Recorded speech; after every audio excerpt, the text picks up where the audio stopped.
got 25 minutes. We got to go.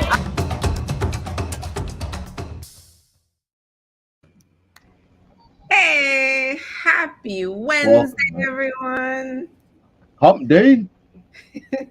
Welcome to Say That channel. If this is your first time here with us, please go ahead and put a 1 in the chat. We want to shout you out. If you are an official member of Say That Nation, go ahead and put a 2 in the chat. We want to say hello to everybody in Say That Nation. Welcome back to the show, where we are unapologetic about talking about the ugly come up of business and of small business and entrepreneurship. So you know how we've all heard those stories about how people start from nothing and then have massive success. But what happens in the middle? What happens during the ugly come up? What's the mindset you need to have? What are the pitfalls you need to circumvent? That is what we're here to talk about, folks. We're really excited. And each week when we come on, we have a topic question of the day. You guys have some great topic questions. Keep bringing those in. But sometimes we are not the only ones who answer those questions. We have guests that come on, and the guests are amazing. They help us answer the questions. But here's the deal. We only have 25 minutes to answer the topic question of the day. And what happens when we run out of time? Oh no, what do we do? Head on over to Patreon. It's right down there. You can find it in the description box. Become one of our Patreon members, and you will get access to all of the overtime episodes like today, as well as the other ones that we have had done over time. Really great information, really great nuggets over there. Really glad to be creating community with all of you on Patreon. So excited. All right, let's jump into today's topic. Could your partner compatibility be affecting your business? This is a good question. I don't know, Winston. Are you and I compatible? I don't know. Let's find out. Well, it's not going to be just the two of us who are answering today's amazing question. We have a guest on with us today. She is such a wonderful spirit. She is a mother, a wife, a dating coach, a matchmaker and a dating coach. Guys, please put your hands together and welcome Trenia. I do this multiple times.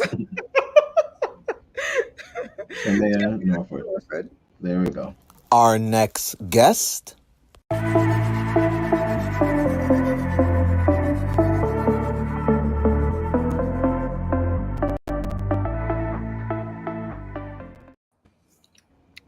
There she is. Welcome in.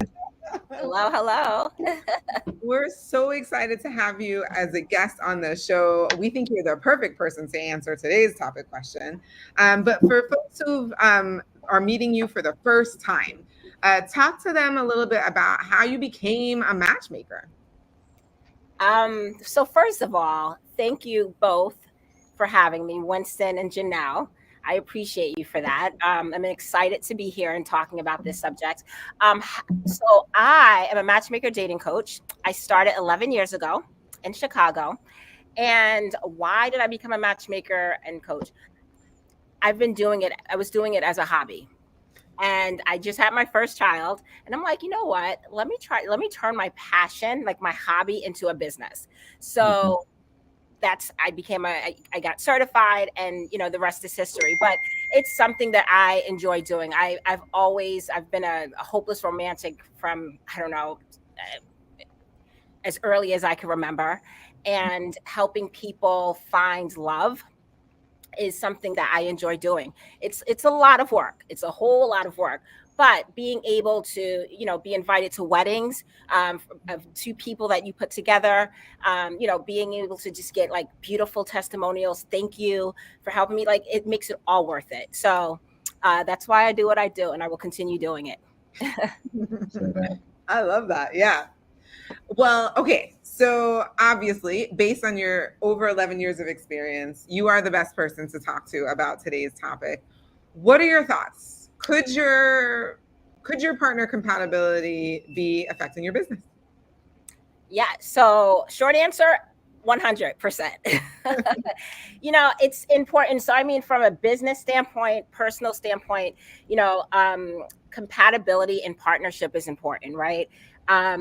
Just, I guess, starting from a personal side, your family, if you're not happy at home, you're going to bring that to work, right? And who wants to deal with that, right? So you should be compatible. You should, whoever you decide for your partner to be, a lifetime partner, your lifetime partner, or your business partner, of course you should be compatible with that person. Even at work, work is probably, and I guess you guys can weigh in, but I would say work could be just as stressful, if not more, than home, right? I would So say so.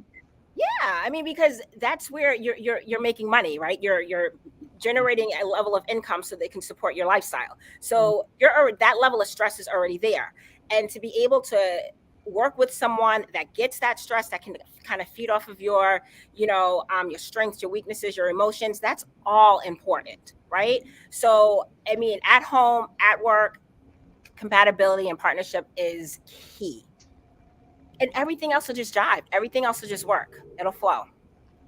That's what I think. I agree with you. I think the compatibility for both places is hugely important.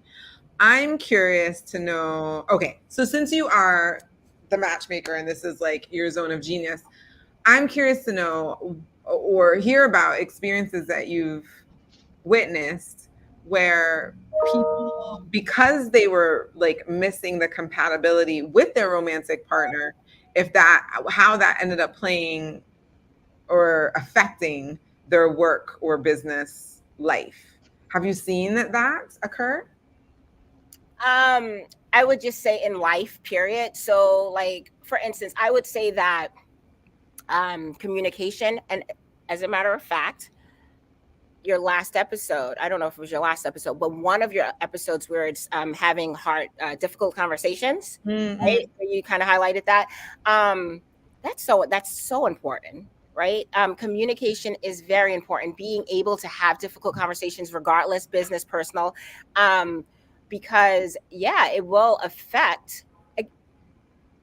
If you're unable to express yourself and tell the person how you feel, what you're feeling at that moment, then you're gonna bottle all of that in, and it's going to manifest in some other way, and it's not going to be positive, right? Mhm. So, dating, right? As a date coach, it's an emotional roller coaster. It's ugly out there, and meeting different people, and I say that lovingly, but it's meeting people, and just always being vulnerable, putting yourself out there, and trying to get to know someone and not having that reciprocation, that could be challenging in itself, right? And then so you're having that, you're feeling that type of emotion, and then you do it again, you repeat it again, and and you keep repeating the cycle, you're gonna eventually become hardened to the situation, Mhm. right? Mm-hmm. And at that point, it's going to be even more challenging for you to meet someone, right? Because now you have this disposition that maybe you're unfriendly or unapproachable or whatever, and this is man or woman. So now it's just like, okay, now no one's looking at me, no one, and you could be very attractive, but no one's looking at you, no one is coming, no one's approaching you because of this disposition that you have, that and again, you've built up because of you constantly putting yourself out there and not receiving the same kind of love or attention that you're putting out there, right? So yeah, I think that it's important to communicate how you feel. Don't keep it bottled in, and everything will just kind of, even if it's a hard conversation, a difficult conversation to have, by you putting yourself out there, you will feel relief, you will feel at ease, and you will be able to continue being your authentic self, if that makes sense. And that's really key, right? Like being able to be your authentic self in both your romantic relationships and in your business relationships. I think that it's so funny. So I've just officially transitioned out of my 9 to 5, and I would say, like, even though it was in an academic space, even though it was a little bit more human than I would say maybe in like a corporate role, I still feel like the ability to be yourself was certainly you could only be yourself, but so much, right? And I find that in business relationships, there's a lot more freedom for me to be my complete self and my whole self, which I actually really jive with. Like that actually works better for my personality. And I hear what you're saying. I'm like, oh, this is so interesting. As I'm going through this transition, recognizing how important that is to show up to and it takes effort, right? To your point, it takes effort and energy to be your authentic self, both in your romantic relationships and in your business relationships. I think it just makes communication better. And I have a friend who's a family and marriage therapist, and she's like, look, if you don't get out your emotions and what you're feeling, and you just keep them bottled in, you eventually become leaky. Like you're just kind of like leaking out in bits and pieces. And to your point, not in a good way necessarily. Some of the stuff that you're bottling in. Anyway, so I really appreciate the ability to communicate within your authenticity as being such an important part of both types of relationships. And if you're not communicating, you're not able to determine if that person is a compatible partner or not, right? Because you just don't know. Like there's no communication, you're not talking, you're not learning that person's not learning you. So how are you able to determine if that person is compatible or not, right? Right. So no, communication in life, it's just important. And effectively communicating, knowing when to communicate, not emoting because that's just how you feel at the moment. Like, Right. no, because there's, some people, like, I'm very expressive. My husband is not expressive. Like he's more of, calm down, come talk to me when you're, in a better state. And I've learned that over the years. If I start like, oh my God, I had the worst day ever, but just like being totally emotional, he doesn't hear me. It's literally, it's just noise, right? Mm-hmm. So I'm communicating, but am I effectively communicating? Is he listening? Is he going to be able to address, the issues, the concerns? No, he's not, because it's noise for him. So it's also not just communicating, but knowing when to communicate And how.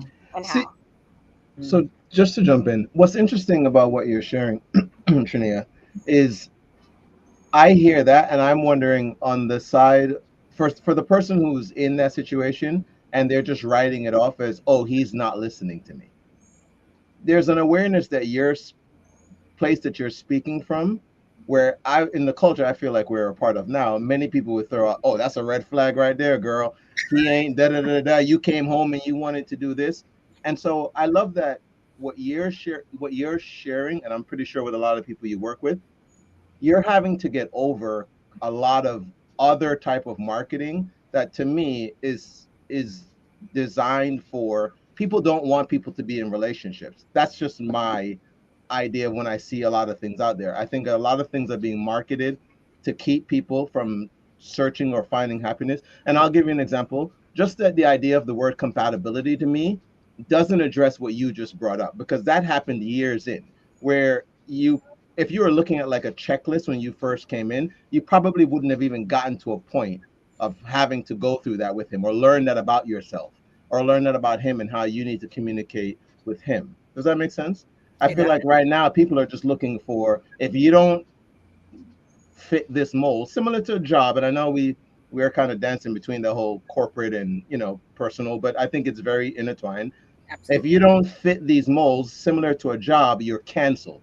Very few companies have that patience anymore to say, you know what, let me work with this person. They didn't get the task done. Hey, you've been working here for however long, you're ineffective.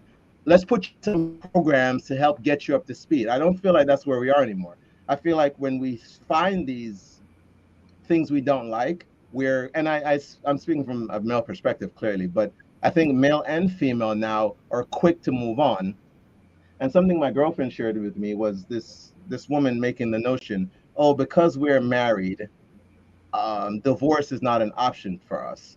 And I thought that was an interesting statement, because statistically, there's a lot of people who are getting divorced. So clearly marriage isn't the deciding factor in whether you're choosing to stay with someone. You make a decision on whether to stay with someone, and you'd end up staying married for a long time. Does that make sense? It's not the marriage that's keeping you with this person. It's a decision like you made. Hey, he isn't listening to me. Is that the guy I met? or is there something going on now that we aren't, we aren't both on the same page? It's just my long-winded way of saying there's an awareness that I think in anything we need to have, business, personal, of it can't just always be the other person. Winston, that's a fantastic point. People, regardless if you're married or if you're dating, if you're newly dating, if you're in a relationship, whatever the situation is, or business, whatever, Yeah. people are just not putting in the work.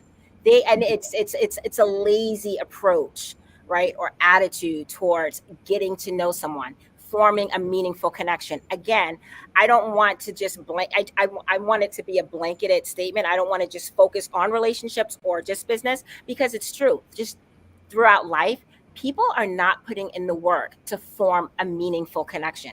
Meaningful connections are so important in your just for your existence as humans. We long for companionship. We long to be with someone who understands us, who gets us, and vice versa, right? But no one's doing that. And oh, hello? You're here. You're good. Oh, okay. I do. I blame social media. I do. I blame social media because everyone wants, quick, easy, whatever is like pleasing or desirable at that moment. That's what they want. But it's not. And I want to say maybe the last 2 weeks I've heard this over and over again. Everyone wants my life, and not my life, but someone saying this. Everyone wants my life, but no one wants to know what the steps that I took to get there. Yeah. Right. Yeah. That's what this is all about. No one, they just want exactly what they see. That's it. And I blame social media. Well, to that, and I agree with you. And then before social media, I came from the era where it was magazines, women's magazine, that were doing some of this work now. And to the point of where social media has taken it, I think you get what you're looking for. I really do believe that. And so if you're looking for, I do believe that, with that said, I do believe there's a lot more out there that makes the argument that men and women are incompatible. All these notions that, to me, if these things were true, we would have died off centuries ago. If we were so incompatible, there's no way we would still be here.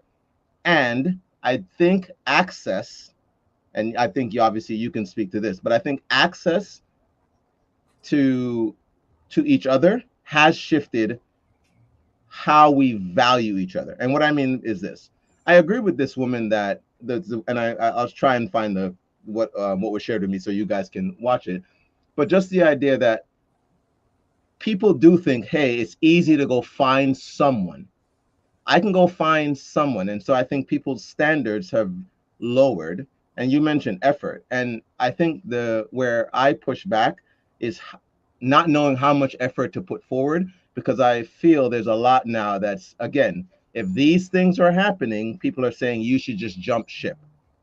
Hey, if you got these things happening, you should just leave. I don't find too much outside of maybe church and religious organizations pushing for people to work through things. I know therapy they do, but many people, and we watched this thing from Diary of a CEO, where the gentleman saying when people come to him in therapy, they are so far gone that in so many instances, they're not coming back, but they're coming to therapy when it's already too late to save the marriage, or it's too late to save the relationship. And then they're blaming the therapy. And I used to have this as a trainer. I had people who just really didn't care about their fitness, but would come to have someone that they could pay to say, you're not doing your job. It's why I'm the way I look in life. I think people are coming to, I don't want to speak to your customers, but many people, before you had the business you ran, we were out there. You know what I mean? I guess that's not true, because there were people like you, to your point, doing it pro bono, just helping their friends here and there, and bringing people together. So you making it into a business is definitely why I love that growth mindset. And I feel like your business is always going to have customers, because there's just again, keeping it real. I don't think love is being marketed. Holidays are, but and you said the word, not even love. I don't think true connection is something that we are being like urged to find. Yeah. Does that translate? Yeah. Oh, okay. No, Trenia, you go. You go. I'm like, wait, I don't know. Go. And that's why I purposely, I strategically use the word connections and Yeah, meaningful exactly. connections, Very good. because I do a ton of reading and just research and all that. And the depending on the age group, Mm-hmm. some people are just caught. What's the name? There's an app. Oh my god, it's called Stitch, maybe. I'll look it up while you're talking. I don't want to take away time. Okay. But anyway, it was a dating app, or it's supposed to be a dating app. But women are finding connections, right? Heterosexual women are finding connections with other women. So they're forming friendships. And it goes back to meaningful connections. There's a certain and these are they're single moms, so it's a dating app for single moms. It's called Stitch or something. But anyway, they are not necessarily finding love matches, but they're finding friendships. And some of the testimonials are such that, like, this is what I needed. I didn't Yeah. realize I just needed to have someone who understood me. You know what I mean? Who understands what I'm going through, who can, give advice, who I can, travel with. It's companionship, it's connections. And so so I hear you loud and clear, and that's why I strategically use that term. The word, yeah. Yeah. I agree, and it's smart because and I looked it up. It is Stitch, and it's funny they do say on their site, Stitch is not a dating site, but a community built to enrich the lives of his members. But it started. But it started exactly. Yes, But they probably realized that they were falling into the same hookup culture, and they were missing the mark because again, people are going to continue using those services, but people who are looking for love are eventually going to get burnt out of those type of funnel systems. You know what I mean? And go ahead. No, go. And I don't mean, because I'm really passionate about this topic, but the older you get, the harder it is to find that love match, because older people, and it's men and women, they're both looking for younger. Yeah. Both men and women are looking for younger. So I can have an amazing 50-year-old. I'm going to have a hard time matching that 50-year-old with another 50-year-old, believe it or not. They want younger. They want younger. So the older my clientele gets, the harder it is to find matches for them. It is. It really is. I'm so curious about this. The women are looking for younger men too? Oh yeah, 100%. Yep. So here's the thing. Yeah. So yes, that's the short answer. Yes. However, it's definitely heavily weighted on men looking for younger women. It's heavily, and I'll tell you, so that typical population, it's the women are very youthful in appearance and physically, like they just feel good. They're working out, they're traveling, skin's still a little tight, and they don't want to date someone that's older than them, because what they don't want to do is become a care provider. Yeah. And that's what's happening. So in their head, it's like, well, I feel like I'm 40. I feel like I'm, 35. So I want to date accordingly, right? Because if I date older, then, he's going to want to Netflix and chill on Friday night instead of going out and, dancing or listening to live music or whatever. So they feel like their values are more aligned with someone younger than someone their age or older. That's this is not me making this up. This is I have daily conversations with clients and prospects. I'm going to write it. You know what, Janelle? I'm going to write it. Yes, you should. Because it's all of this stuff is in my head. I just need to, get it down. Yeah. So here's where I want to ask, with what you just shared, is that the case that, and this is part just that's generalized the question. Wow. No. I know. But go ahead. What's the question? And then, yeah. No. All right. Well, let me throw this up first. I'd read the book. I'd read the book too. I'd read the book too. Thank you, Jeannie. Okay. So my question pertaining to the age gap, and I guess with the women, are you finding that these are people who are looking, however, for long-term relationships, or they are just dating? That's a great question. The clientele that I work with, 100% of the clientele that I work with are looking for long-term relationships. I don't, that being said, of course, I'll get someone that'll call me and say, hey, I'm not looking for a long-term relationship. I'm just looking for dates. I will not take them on. My clientele 100% looking for long-term relationships. Here's my question, and we are definitely going to take this into overtime. What's happening or what's shifted for those people? Why whatever they were doing before they come to you is going to help them beyond the stage of you hooking them up with someone? Because that's really what I want to know. People, I don't think people have, and you can speak this, I know people are meeting people all the time. Why aren't we staying together? That's what I want. I want to know, and again, I'm sure that's where people thought, but people are getting together. Why aren't they staying together within those dynamics? And we'll take that question over time. I would, however, like to make sure people can connect with you. So guys, here is the IG. Let me get the question down. Love the name. Thank you. No, definitely do. And then there's the email. You guys can take. I know all the information is in the description box, but if you guys are on with us live, you guys can take that all down. And then the website. And definitely make sure you guys go check out the website. Love the story. Hear about Trenia and her amazing husband and their family. So you guys can go check that all out there. Then she will respond.